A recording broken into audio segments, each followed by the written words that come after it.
Karena meskipun muslim, meskipun agamanya Islam, tapi tidak semuanya bisa meyakini dan beriman kepada hakikat Rasulullah. Gino boboten. Tidak semuanya bisa meyakini tentang apa yang dibawa oleh Rasulullah, utamanya Al-Quran. Kalau memang nggak mampu ngapalin, nggak bisa ngapalin, ya udah usah jelek-jelekin orang yang punya hafalan Gino boboten.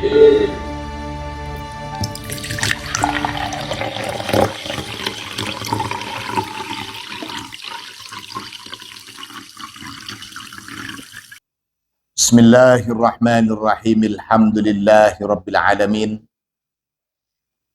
Allahumma salli ala sayyidina Muhammadin al-fatihi lima ughliqa wal khatimi lima sabaqa nasiril haqqi bil haqqi wal hadi ila siratikal mustaqim wa ala alihi haqqa qadrihi wa miqdarihil azim.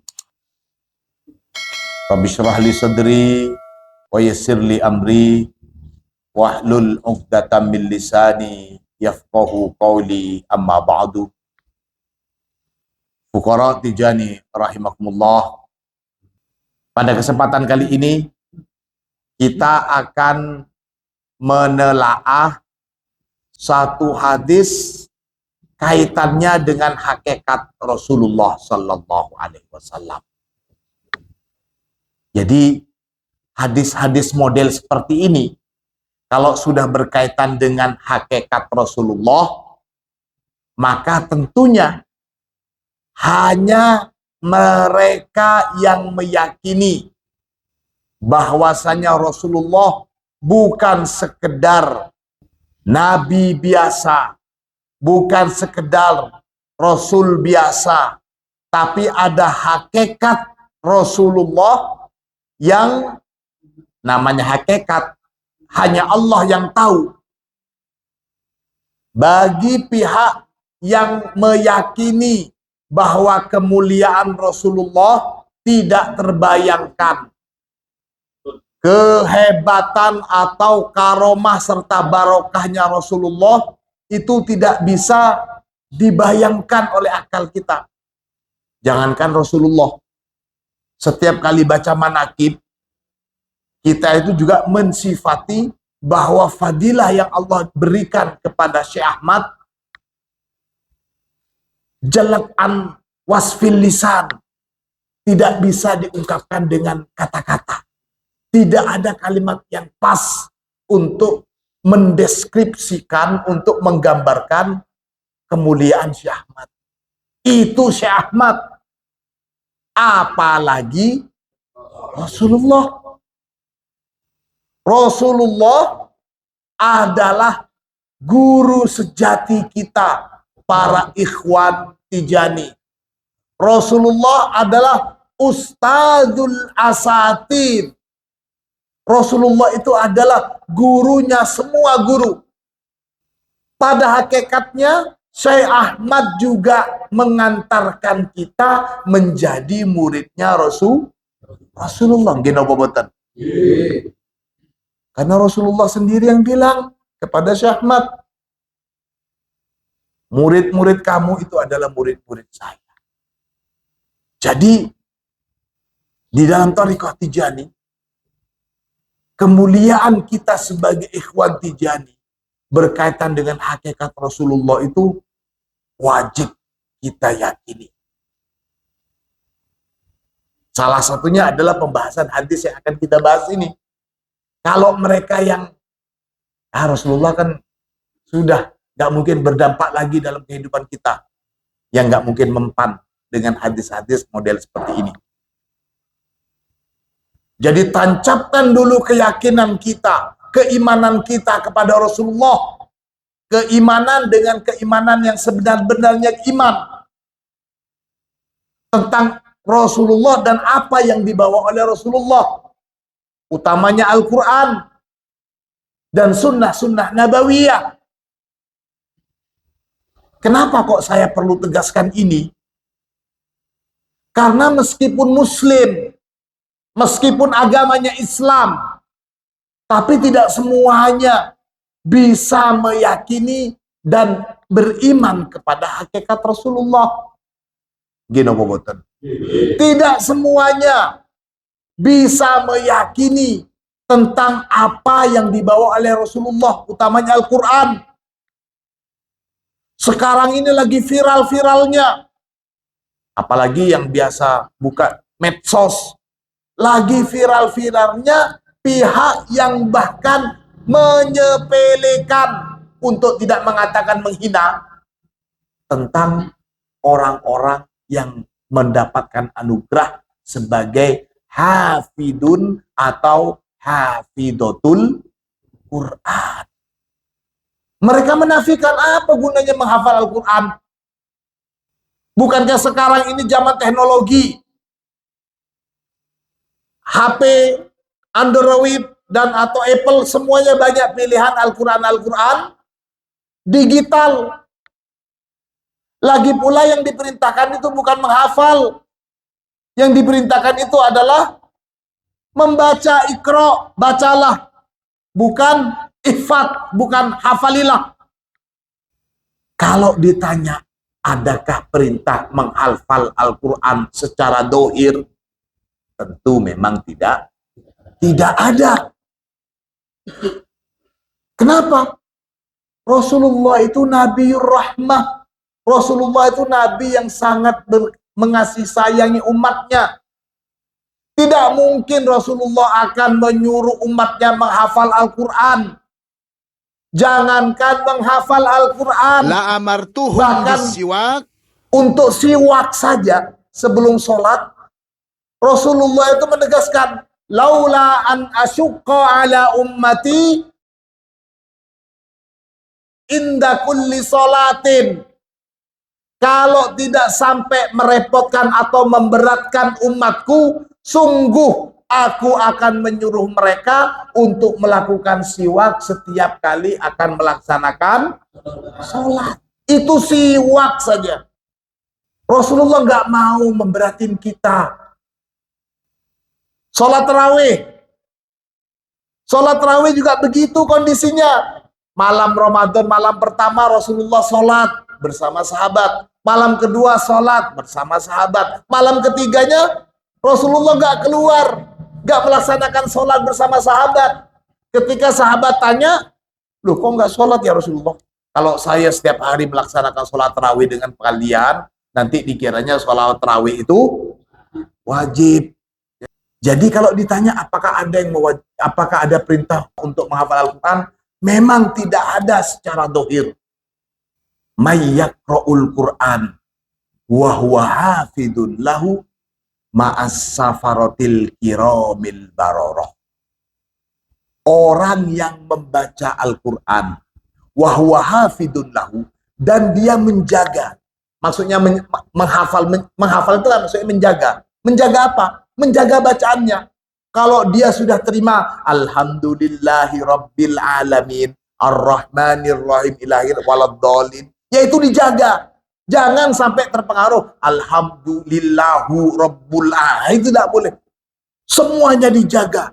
Harokatnya, tasdidnya, fathahnya, dhammanya tidak boleh diganti-ganti. Hurufnya jangan sampai berubah. Itu yang dijaga. Di zaman Rasulullah, saya sudah pernah mengatakan ini, tidak ada titik dalam huruf itu. Tidak ada bedanya antara ba dengan ta, antara jim, ha, kho. Karena supaya ikhwan-ikhwan Malang Raya ini faham, maka dikasih titik sama Abul Aswad Ad-Du'ali. Belum ada harokat.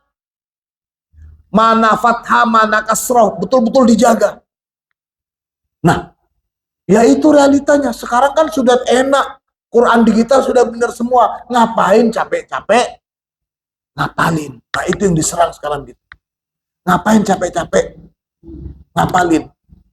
Dunia digital itu sudah sangat menguntungkan. Sudah sangat, canggih. Saya katakan, iya betul. Dunia digital sangat canggih dan sangat menguntungkan. Tapi jangan lupa, betapa banyak manipulasi di dalam dunia digital. Umpamanya badannya artis Raffi Ahmad, terus kepalanya pakai pudin, bisa. Gini boboton. Bisa dirapi, apalagi cuman beda huruf atau harokat. Kalau orang nggak hafal, bisa nggak ini membedakan? Nggak bisa. Tetap sampai saat ini Al-Quran terjaga.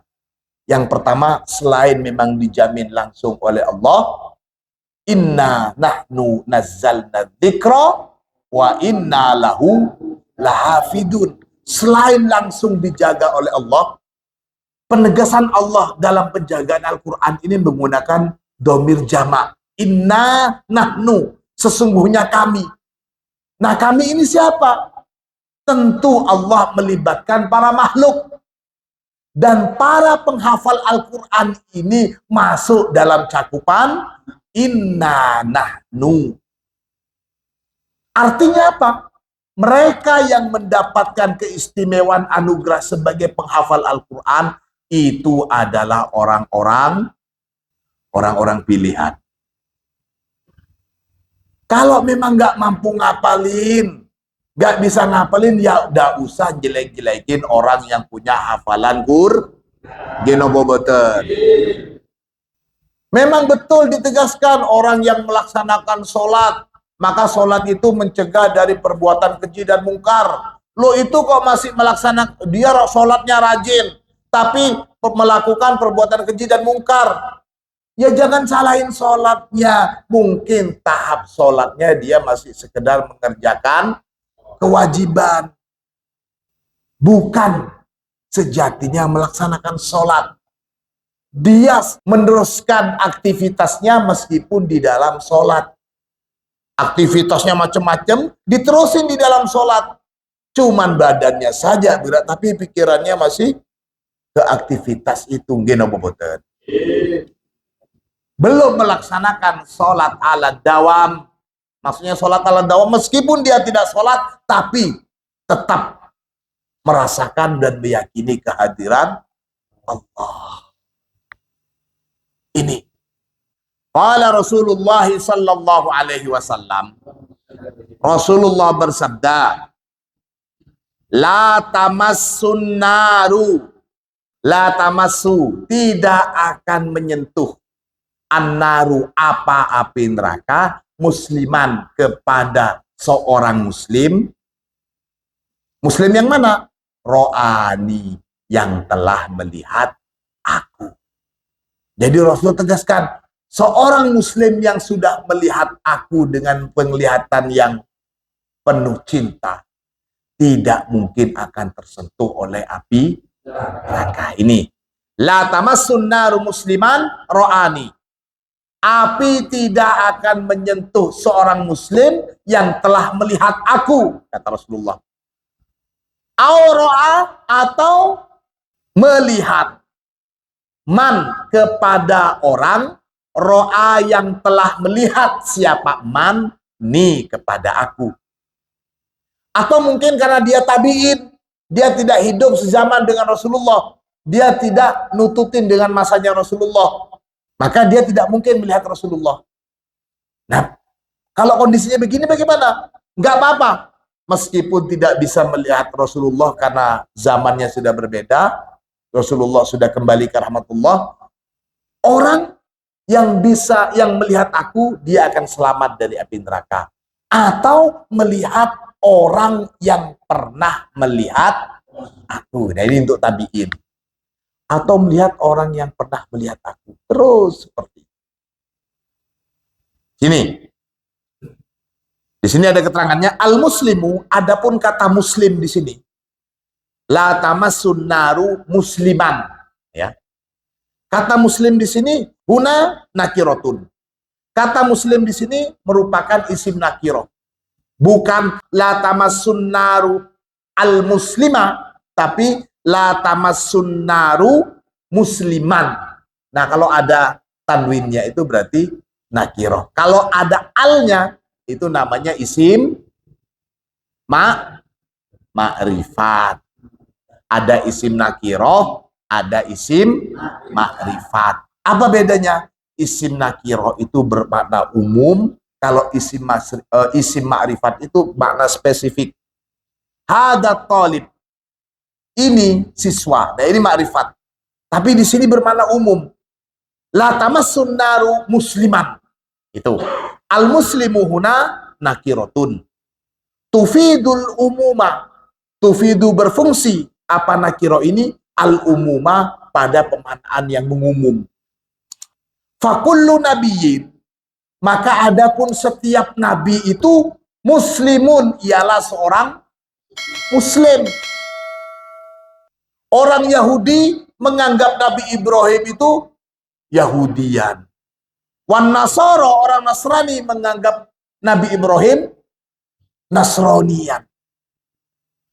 Jadi antara Yahudi dengan Nasrani itu cekcok.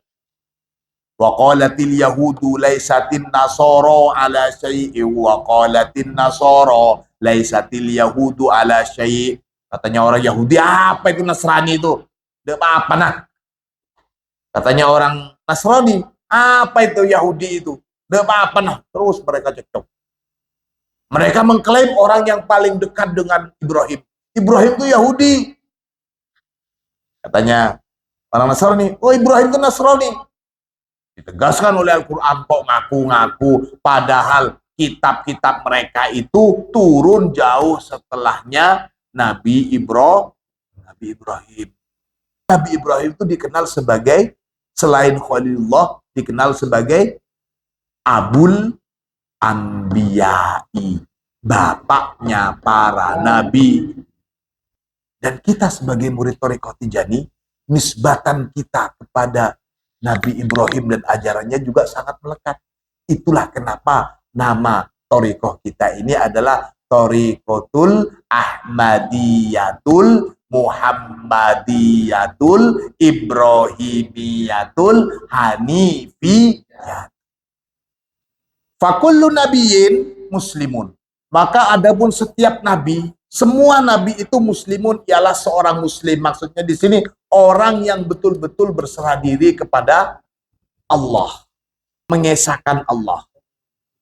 Wa kullu man amana binabiyyin, dan adapun setiap orang amanah yang beriman, siapa orang itu, binabiyyin, dengan satu nabi, maksudnya kaumnya, umatnya Nabi Nuh, kaumnya itu beriman kepada Nabi Nuh gitu. Fi hayatihi, di dalam kehidupan Nabi itu, qabla maji'i nabiyyin akhor, sebelum datangnya nabi yang lain gitu, fahuwa muslimun, maka pada hakikatnya dia itu adalah seorang yang muslim. Nabi banyak sekali. Umpamanya Nabi Yahya, Nabi Yakub, Nabi Sulaiman. Umatnya Nabi Sulaiman, kalau dia itu mengimani kepada kenabian Sulaiman, kemudian Nabi Sulaiman wafat, sebelum datang Nabi yang baru di umat itu, maka dia masih punya kewajiban untuk mengimani Nabi Sulaiman. Para ikhwan sekalian rahimakumullah, kalau dipikir-pikir, untung kita ini menjadi umat Nabi yang terakhir. Untung, kenapa? Karena Rasulullah sudah menegaskan, setelah aku ini nggak ada lagi Nabi yang lain. Kalau sampai Rasulullah tidak menegaskan seperti ini, bayangin, betapa mudahnya kita akan terpedaya dengan umpamanya keanehan-keanehan yang mungkin bisa terjadi saat ini. Umpamanya sekarang bisa menyembuhkan orang yang sakit lepra, atau menyembuhkan orang yang mati suri umpamanya. Bisa saja dia akan menyangka, ini seperti mukjizatnya Nabi Isa ya. Jangan-jangan ini adalah seorang nabi. Untung Rasulullah sudah menyatakan tidak ada nabi lain setelah aku. Kalau nabi-nabi sebelumnya Rasulullah nggak ada yang menegaskan seperti itu. Karenanya umatnya Nabi Isa yang mungkin nggak tahu. Padahal sudah diceritakan oleh Nabi Isa sebagaimana disinyalir dan di dalam Al-Quran bahwasanya nanti akan datang setelahku ini seorang nabi yang bernama Ahmad, mubasyiron bi rasulin ya'ti min ba'dismuhu Ahmad. Tapi ternyata mereka nggak ngimanin. Ketika mereka, umatnya Nabi Isa tidak mengimani Nabi Muhammad, itu artinya mereka juga tidak beriman kepada Nabi Isa. Karena salah satu ajaran Nabi Isa itu adalah menyatakan bahwa akan turun seorang nabi setelahnya Nabi Isa yang bernama Ahmad. Di dalam kitab Taurat sama. Di dalam kitab Taurat juga begitu. Kita setiap kali membaca berjanji sebelum halul qiyam, itu ada hadis riwayat Anka bin Ahbar. Itu berkisah. Waktu saya masih kecil, bapaknya dia itu adalah kiainya Yahudi. Kiainya Yahudi. Ini kiainya loh ya. Bukan orang sembarangan. Kiainya Yahudi bapaknya dia itu. Kami diajarin baca Taurat itu. Hanya ada lembaran yang disimpan oleh bapak saya. Disimpan di lemari. Dan ketika bapak saya sudah mati, saya sudah besar, saya buka itu. Ternyata isinya adalah keterangan bahwasanya nanti ada nabi akhir zaman, ciri-cirinya seperti ini, seperti ini, seperti ini. Orang Arab dan tempat kelahirannya di sini. Itu ada keterangannya. Tapi sama kiainya, yaitu padahal kiai loh ini ya, kiainya mereka begedut. Umatnya Nabi Muhammad itu nggak usah kiainya. Orang-orang yang begedut saja kalau Al-Quran itu jangankan dirubah. Ada Al-Quran yang nggak benar saja itu hormatnya akan timbul. Inilah beberapa keistimewaan sebagai umat Rasulullah Sallallahu Alaihi Wasallam. Faman ro'a min haula'i ru'yata ta'dim. Faman maka barang siapa ro'a, melihat siapa man hu pada nabi min haula dari nabi-nabi itu ru'yata ta'dim. Nah ini yang penting kuncinya itu. Ru'yata ta'dim melihat dengan penglihatan yang penuh pengagungan, bukan apa itu. Nah itu bukan itu. Artinya melihat dengan penglihatan yang menghormati, bukan melihat dengan penglihatan yang melecehkan atau menghina. Ini syarat. Ini faman ra'a min haula'i ru'yatat ta'dim fid dunya aw fil akhirah qabla wurudihi an-nara falan tamassahu an-nar. Maka barang siapa yang melihat mereka, salah satu dari mereka para nabi itu fid dunya dengan penglihatan yang penuh penghormatan, fid dunya baik di dunia au fil akhirah ataupun kelak di akhirat, qabla wurudihi an-naro sebelum dia itu masuk ke neraka, falan tamassahu an-nar, falan maka tidak akan tamassah menyentuh hu pada orang itu an-naru apa neraka. Allahumma sholli ala Muhammad. Kita teruskan pada pertemuan yang akan datang. Mudah-mudahan ilmu yang sedikit bisa bermanfaat. Al-Fatihah.